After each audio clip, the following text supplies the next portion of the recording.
Monsieur le ministre, la parole est à Monsieur Jean-Luc Bleunven. Merci Monsieur le Président. Chers collègues, ma question s'adresse à Monsieur le ministre de l'Agriculture, de l'Agroalimentaire et de la Forêt. La politique que mène l'Union européenne en matière de développement rural s'adapte de façon constante pour faire face aux nouveaux défis des zones rurales. Elle est menée dans le cadre de la stratégie Europe 2020 et de la PAC et poursuit trois objectifs: la compétitivité de l'agriculture, la gestion durable des ressources naturelles et la mise en œuvre des mesures visant à préserver le climat. Également assurer un développement territorial équilibré des économies et des communautés rurales. Ces objectifs sont issus de la réforme engagée en 2013. Ils sont mis en œuvre au moyen de programmes pluriannuels de développement ruraux, nationaux ou régionaux, définis par les États membres. Ils sont ainsi amenés à décliner ces programmes en fonction d'axes prioritaires fixés par l'Union européenne.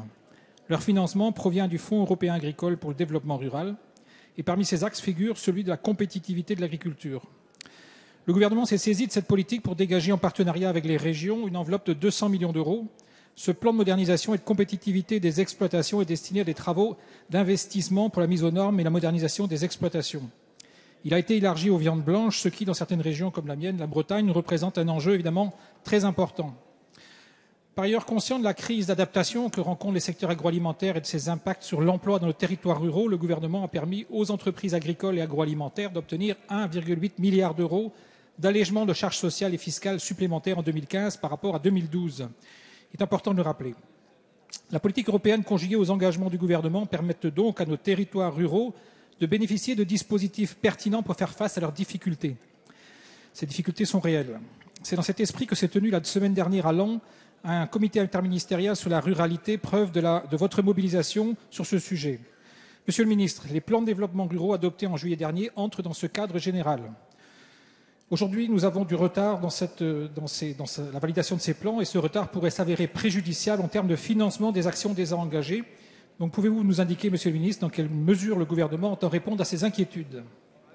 Merci. La parole est à Monsieur Stéphane Le Foll, ministre de l'Agriculture, de l'Agroalimentaire et de la Forêt. Monsieur le Président, Monsieur le député, vous avez évoqué la question des plans de développement ruraux qui sont aujourd'hui en négociation avec la Commission européenne.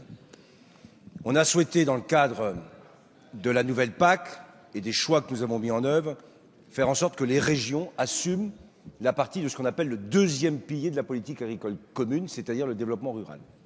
22 plans ont été déposés au niveau de la Commission et c'est vrai qu'aujourd'hui, ils ne sont pas encore signés.